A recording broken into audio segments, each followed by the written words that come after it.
asalaamaaleykum dal leen ak jàmm jàkkaarloo démb ci diggante ministre Antoine Félix Abdoulaye Diome ak i député yi te bëri woon coow démb ci assemblée nationale Sud Quotidien xam le ni koppar bi nga xam ne nag moom la ñu waroon natal ministère de l'intérieur daal ci anam yu taratar la amee ndax mujjewul benn démb ci dibéer bi ci place Soweto li ko waral mooy coow li ne kur gi amoon ci diggante kujje gi ak groupe parlementaire bu Benno Bokk Yaakaar président bu assemblée nationale di Amadou Mame Diop ni ko mbiri soofee nag ci la mujj daal dëkkal bu bëree yoon ak it bi ñu dëkkal yoon yu bëri li nga xam ne mooy waxtaan wi daal ci la jël décision ni daal dañuy dàq nattal bi nga xam ne moom la ñu war a nakkal ministère bi ñu dénk wàll biir réew mi te Antoine Félix Abdoulaye Diome ne ci boobu waaye nag suñu naataangoo bi faree ci avenue Bourguiba di xamle ne nag ci biir waxtaan yi Antoine Félix Abdoulaye Diome moom waxtaane na bu baax a baax mbirub arrêté CEDEAO bi nga xam ne moo aju ci wàllu parrainage ñuy xam le ni ñi yëngu ci wàllu langue politique yi nga xam ne nag dañoo bokkoon ci waxtaan yi jëmale ci code bu yees jëmale ci wàllu élection suñu réew ñoom daal ñu jëloon décision te kenn newul seen ginnaaw ni dañoo ànd ak wàllu parrainage bi nañu dàbbaliwaat wàllu parrainage bi waaye ba mu des élection gox-goxaat yi ñu weesu moo tax it Antoine Félix Abdoulaye Diome di xamal député yi démb bu dee nag ñi nga xam ne ñoo waxoon loolu le bu dee dañ ci bëgg a deltu gannaaw duñ ciy ubbiwaat rek ay waxtaan ñu des rek Antoine Félix Abdoulaye Diome di ministre bi ñu dénk wàllu biir réew mi ak Le Soleil foofu la ci assemblée nationale jot ñu waxtaane nag li ñu nam ma def ci atum 2023 jëmale ci wàllu recrutement yi wàllu ñàkk kaaraange gi ay caserne sapeur pompier yu yees ak i nan la ñuy def daal ba gën a xeex wàllu Sénébar ministère bi ñu dénk wàllu réew mi it mu ngi waajal bu baax a baax élection présidentielle yi ñu fas yéene amal ci ndorteelu atum 2024 ndax enveloppe bu takku ñu xayma ko ci lu ëpp fukki milliards ci kopparu CFA lañ ca nar a dugal Antoine Félix Abdoulaye Diome di xamle ne sax nag liste électorale yi danañu ko càmbaraat ci atum 2023 du ñu génn ci assemblée nationale dañu fay des ba tey ak Le Soleil dellu si jàkkaarloog ministre bi ñu dénk wàllu infrastructure transport ak désenclavement di Mansour Faye di xam le ne danañu indi ay coppite jëmale ci wàllu allo taxi yi war gaynde yi ak cak-cak yi Dakar dem dikk yi danañu fa indi luy tolloog junni bus yu teg ñeenti téeméer ñu deltu ci longue politique bi waxtaanee Toussaint Manga ab député la woon bokk ci parti démocratique sénégalais te mu tekki fi woon ndombo tànkam démb nag ci ab bataaxal xam le ne daal dem na fekk ji Ousmane Sonko bi jiite Pastef les patriotes Toussaint Manga di xamal suñu naataangoo yi ne moom ak Ousmane Sonko ci mbir yu bëri daal ñoo bokk gis-gis ba tey ci wàllu politique rawatina élection présidentielle bu atum 2024 waa Sud Quotidien di xamle ne journaliste bi nga xam ne xelam daa màccuwaat jëmale ci wàllu politique di Momar Diong xamle ne daal candidature président Macky Sall ak ki jiite Pastef les patriotes di Ousmane Sonko daal bu ñu moyul dana jur coow ci suñu réew moom mi nga xam ne moo doon ganub émission objection bu rajo Sud FM démb ci dibéer bi ñaar fukki fan ak juróom-ñaar ci weeru novembre bi ñu nekk teg ci di directeur de publication bu ëttu yéenekaay bii di Le Vrai Journal xamle ne daal bu yeboo rek ñu def nit ñi defoon ci atum 2012 maanaam ñu nangul leen seen candidature bàyyi nag askan wi bu ñu demee ci mbañ gàcce yi ñu tànn te leen gënal ñu des ak Momar Diong di doon ganub Baye Omar Gueye démb ci dibéer bi mu waxtaane it mbiru Pape Alé Niang moom nag li ko si jaaxal daal muy taxawaayu procureur ci bile mbir nee na nan la procureur mën a ñëwee teg ci ndodd Pape Alé Niang ne dafa génne ay xibaar yoo xam ne daal amu ci ndogal ba pare nag teg ci ni xibaar yooyu mu génne nag dara du ci dëgg loolu jaaxal lool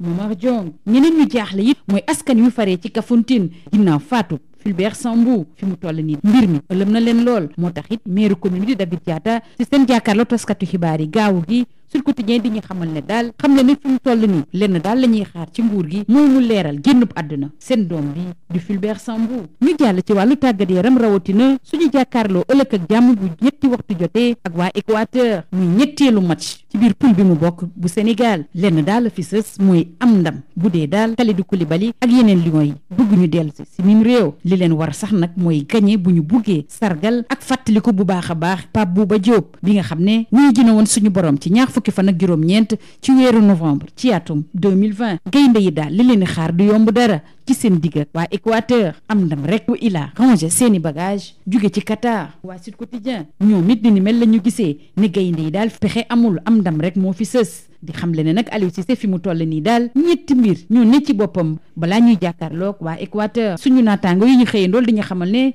France nag mooy équipe bu njëkk boo xam ne daal wóor na ko ne dana bokk ci huitième de finale yi Messi it ma ngay def kéem kàttanam daal ngir teguwaat ci yoon ci jamono joo xam ne nag waa Tunisie ñoom li leen xaar yombul dara Cameroun ak Ghana it ñu ngi def seen kéem kàttan ngir des si boobule coupe du monde ñeneen ñoo xam ne nag wóor na ne coupe du monde boobule moom pare nañ ci mooy Qatar bi nga xam ne moo woote ak waa Canada ci jamono jooju it Allemagne daal def na kim kattanam ba des ci coupe du monde bi le ñu jeexale ko Ligue 1 bu Sénégal ak Guédiawaye FC bi nga xam ne fi mu toll nii moo ne ci bopp ba Sonacos nag moom ba tey ji daal teggiwul tànkam ndax kenn daanu ko Le Soleil di ñu xamal ne Casa Sport ñàkk na place bu njëkk bi li ko waral mooy waa AS Pikine ñoo ñëw fekk leen ci stade Aline Sitoé Diatta dóor leen mun nañ ci ndamoo ndax guléet ab équipe ñëw foofu la ci Aline Sitoé Diatta indil jafe-jafe waa Casa Sport lii moo gënoon a fës ci ëttu yéenekaay yi ñu xëyandool ñu yendoog jàmm. Bonjour. Examen du budget du ministère de l'Intérieur sous fond de tension. L'Assemblée confine Diom. C'est le titre xibaar la une du quotidien du groupe Sud Communication. Sud Quotidien renseigne que la plénière consacrée à l'examen du budget du ministère de l'Intérieur et de la Sécurité publique s'est terminée en queue de poisson hier dimanche à l'Assemblée nationale du fait de la tension entre l'opposition et le groupe parlementaire Benno Bokk Yakaar. Le président de l'Assemblée nationale, Amadou Mame Diop, excédé par la tournure des événements et les suspensions de séance, a reporté l'examen du budget du ministère de l'Intérieur. Du coup, Antoine Félix Abdoulaye Diome, qui s'est entre-temps épanché sur l'arrêté de la CEDEAO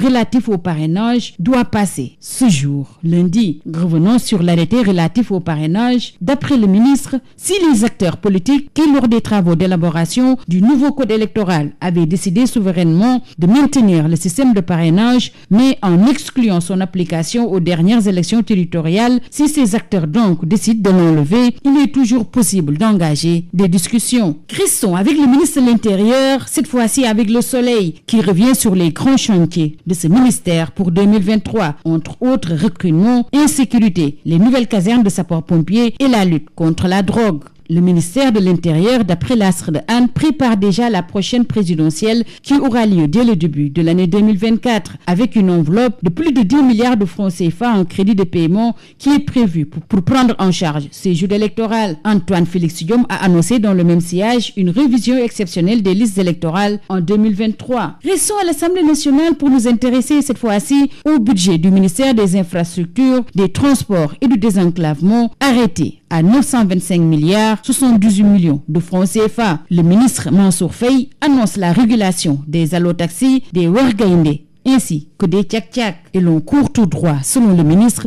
vers le renouvellement de 1400 bus de Dakar Dem Dikk. L'ancien député libéral Toussaint Manga a rallié Pastef les Patriotes dirigé par Ousmane Sonko. Il l'a annoncé dans une déclaration rendue publique hier. Selon les propos de Toussaint Manga, Ousmane Sonko incarne des valeurs qui leur sont communes. Restons toujours dans la sphère politique avec Sud Quotidien. Pour Momar Diong, journaliste et analyste politique, la candidature controversée du président Macky Sall et la non-candidature du leader de Pastef Ousmane Sonko constituent les deux principaux dangers qui guettent le Sénégal à l'horizon 2024. Invité de l'émission Objection de la radio Sud FM hier, dimanche 27 novembre, le directeur de publication du quotidien Le Vrai Journal appelle ainsi à une solution aux deux candidatures et laisser au peuple sénégalais souverain de trancher comme il l'avait fait en 2012 avec Abdoulaye Wade. Restons avec l'invité de Baye Omar Gueye, Momar Diong, toujours dans les colonnes de Sud Quotidien. Il a également abordé l'affaire Pape Alé Niang. S'exprimant sur la procédure enclenchée par le procureur de la République,